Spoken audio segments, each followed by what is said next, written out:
Welcome to Tarantula Beast. My name is Ryan. I'm going to be going over how to take care of the Brazilian white-knee tarantula. Let's get this show on the road.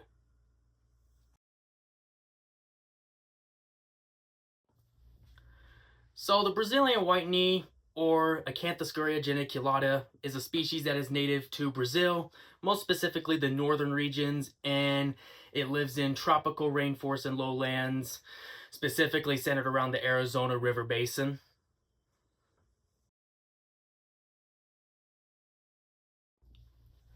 So this species grows to a fairly large leg span of up to 8.5 inches, and it has a very fast growth rate. The females live up to 20 years, while the males only live up to 4 years, dying shortly after reaching sexual maturity.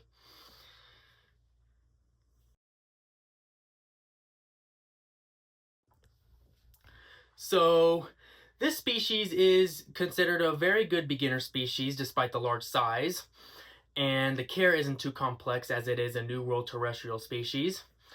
Has a very aggressive feeding response. In fact, if you take a look at ours, it definitely has the most aggressive feeding response out of the spiders that we currently own.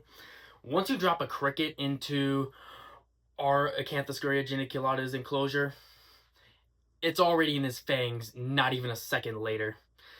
The species is fairly docile but can also be fairly defensive and will not hesitate to kick hairs when provoked. Ours has never kicked hairs at us and is fairly docile.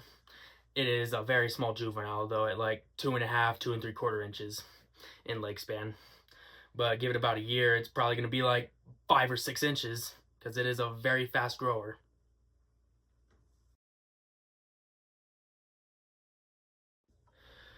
So as mentioned already, this is a New World terrestrial species, so it requires an enclosure with more length and width than it does height, and fill it up at least halfway with substrate for 2 reasons. 1, give it the opportunity to burrow, and 2, decrease the risk of an injury from a fall, which could rupture their abdomen, which can prove fatal. And the substrate that's recommended is a moisture retaining type like cocoa fiber, peat moss, or reptisoil. Also give it a cork bark hide so that it has a place to hide, and give it a water dish. Fill it up with fresh water at all times. Occasionally overflow the dish to retain humidity without over misting. And the species does fine in room temperature, and the humidity should be around 65 to 80% as this is a tropical species. So humidity should be increased for that. Also make sure that the enclosure is at least 3 times the spider's leg span.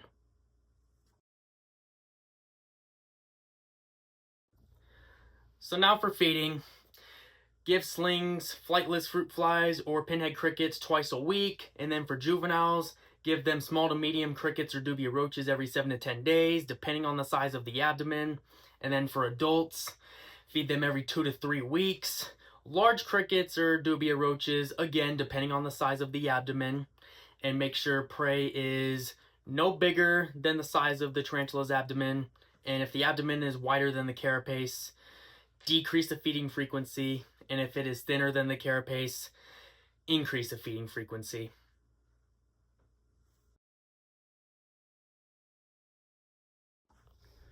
So my takeaways on the species, like I mentioned already, this is a great beginner species.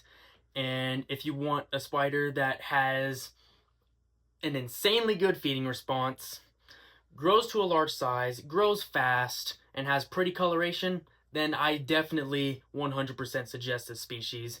It is one of my favorite species that we currently own by far.